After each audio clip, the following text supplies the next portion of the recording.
Madam Chair, Deputy Secretary.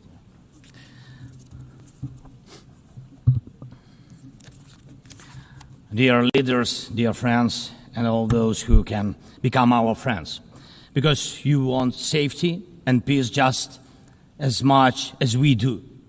Today, no one but ourselves can guarantee security. Only strong alliances, only strong partners, and only our own weapons. The 21st century isn't much different from the past.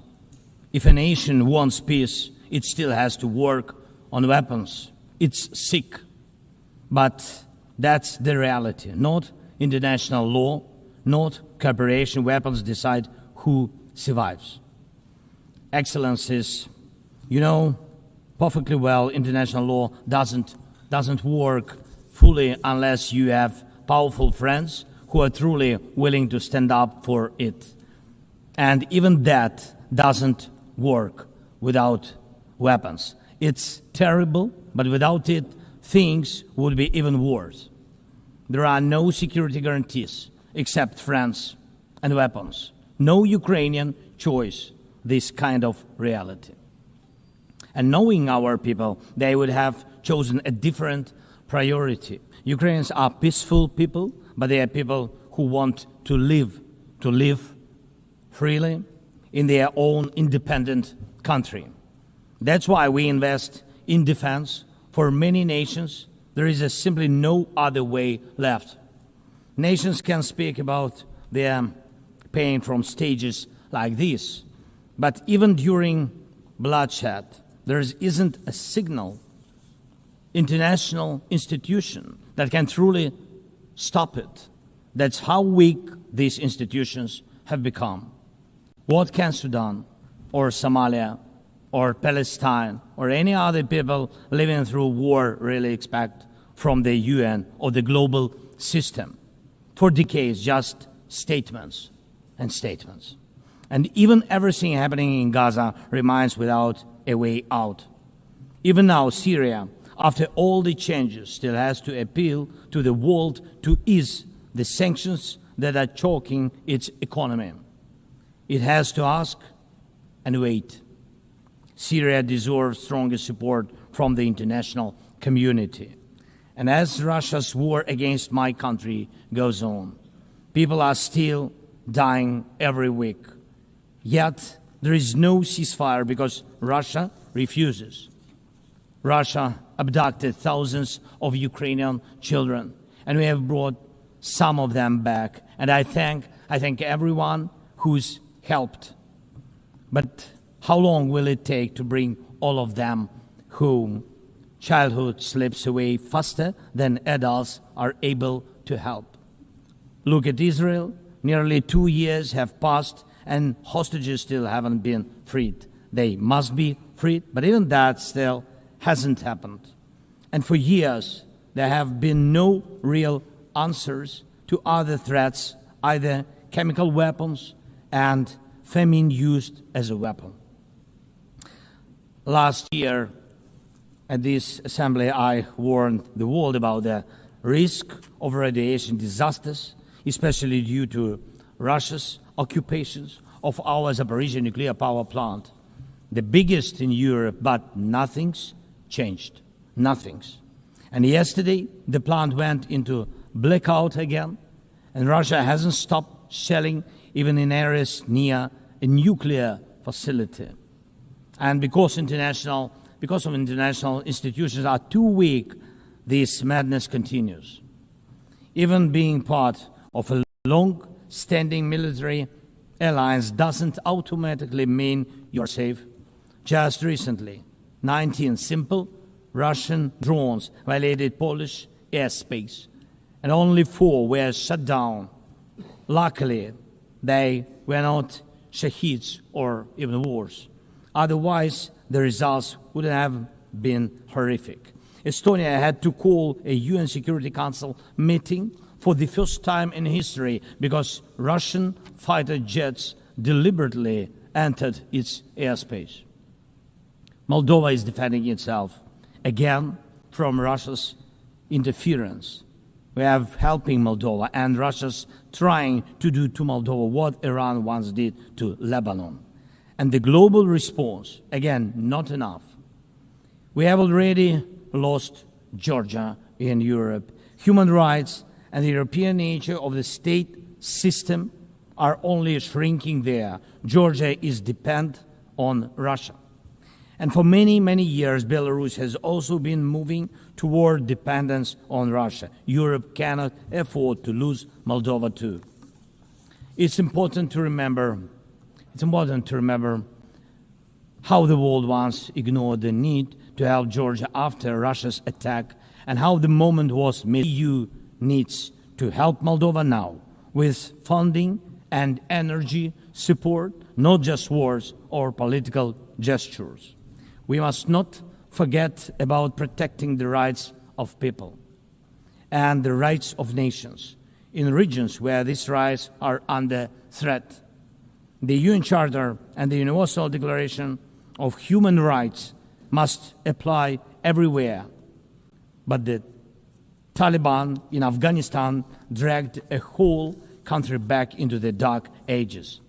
Cartels in some Latin America countries are more powerful than the government there. This is all about collapse of international law and the weakness of the international institutions. And so it's about the rise of weapons. Weapons decide who survives. Excellencies, yesterday President Trump stood right here in this hall, and God saved him from a murder attempt during the campaign. A shot was fired from a rifle, and just a fraction of an inch saved his life. Just days ago, President, along with hundreds of thousands of Americans, honored the memory of Charlie Kirk. Sadly, his life was cut short by a bullet. Once again, violence with a rifle in hand. We also mourn the Ukrainian woman, Irina Zarutska. She was brutally killed with a knife here in America, the very country where she was seeking refuge from Russia's war. And almost every day, when we open the news, we see headlines about violent attacks happening all around the world. Most of it is done with weapons. People are already used to, but weapons are evolving faster than our ability to defend ourselves. Now, there are tens of thousands of people who know how to professionally kill using drones. Stopping that kind of attack is harder than stopping any gun, knife, or bomb. This is what Russia has brought with its war. It used to be that only the strongest countries could use drones because they were expensive and complex. Now, even simple drones can fly thousands of kilometers. War tech doesn't care about geography anymore. It's now reshaping it. Just recently, airports in Europe had to shut down because of drones. Authorities couldn't even say what kind of drones they were, who sent them, or from where. Last week, North Korea announced the test of a tactical strike drone. That means even countries with limited resources can now build weapons that are dangerous to their neighbors. Ukraine and nations like Saudi Arabia know all too well how dangerous Iranian attack drones are. But what happens when all the types of drones become available, even to small terrorist groups or cartels? The world moves too slowly to protect itself, and weapons move fast.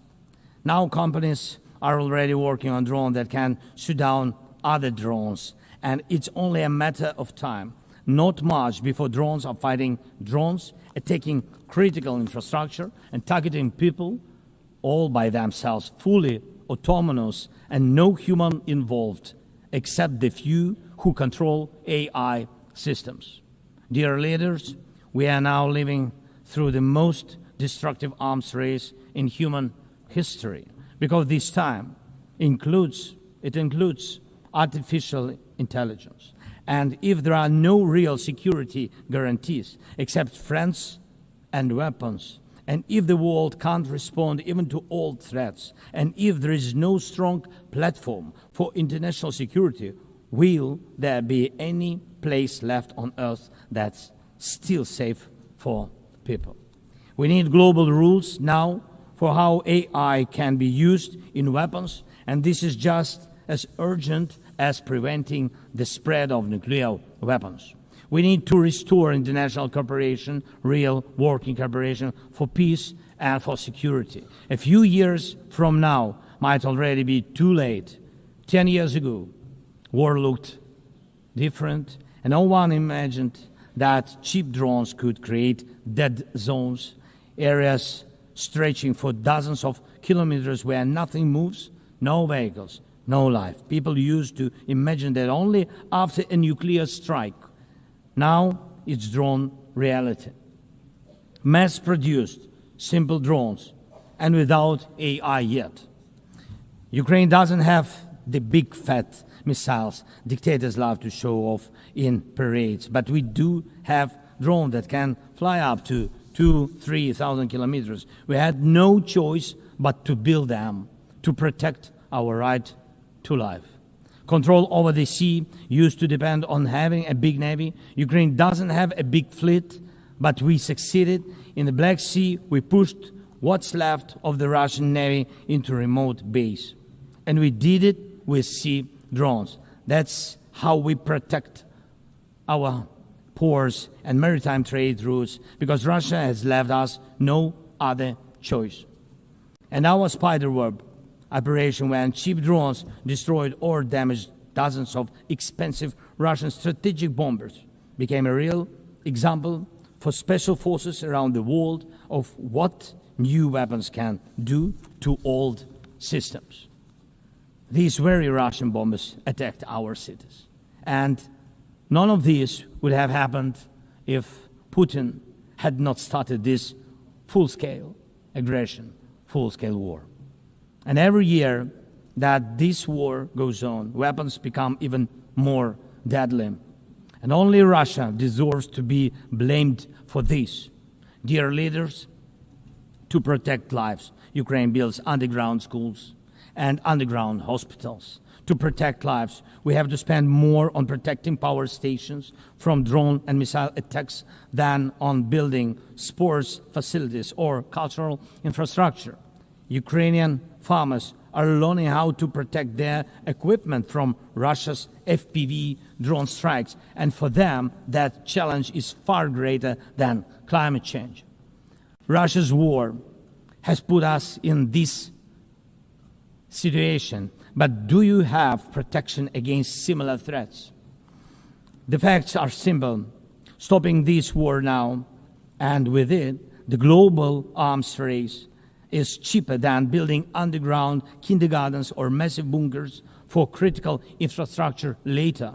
Stopping Putin now is cheaper than trying to protect every port and every ship from terrorists with sea drones.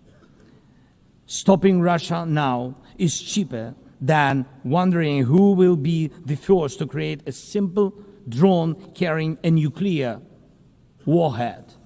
So we must use everything we have together to force the aggressor to stop. And only then do we have a real chance that this arms race will not end in catastrophe for all of us. If it takes weapons to do it, if it takes pressure on Russia, then it must be done. And it must be done now. Otherwise, Putin will keep driving the war forward wider and deeper. And we told you before, Ukraine is only the first, and now Russian drones are already flying across Europe, and Russian operations are already spreading across countries, and Putin wants to continue this war by expanding it, and no one can feel safe right now. So first, we are now building a new security architecture for ourselves. More than 30 countries are already part of our coalition. And we are strengthening army, launching joint weapons production with partners, and defining financial commitments for defense in a way that could become a security model for any other nation.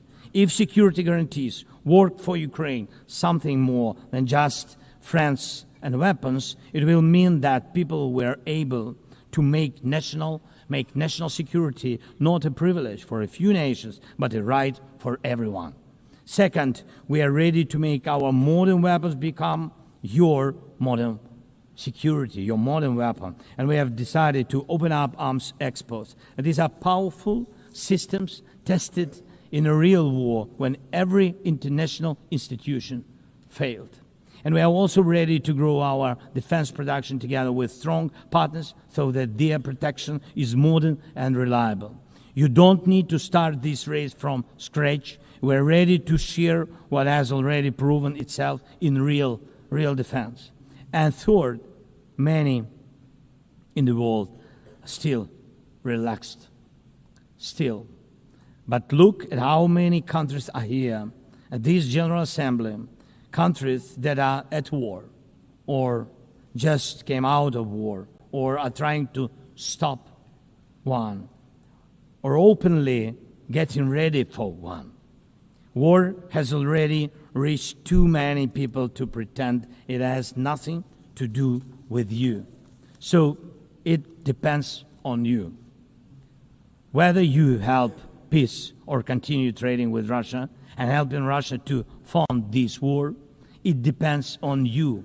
Whether prisoners of war will be freed, whether abducted children will come home, whether hostages will be free. It depends on you what will define existence, war like now or our joint strong actions as it should be. Yesterday we had a good meeting with President Trump, and I also spoke with many other strong leaders, and together we can change a lot. Of course, we are doing everything to make sure Europe truly helps. And of course, we count on the United States. I appreciate the support we are receiving. Yes, much depends on the G7 and G20, but in the end, peace depends on all of us, on the United Nations. So don't stay silent while Russia keeps dragging this war on. Please speak out and condemn it. Please join us in defending life and international law and order. People are waiting for action. Thank you so much. Slava Ukraini!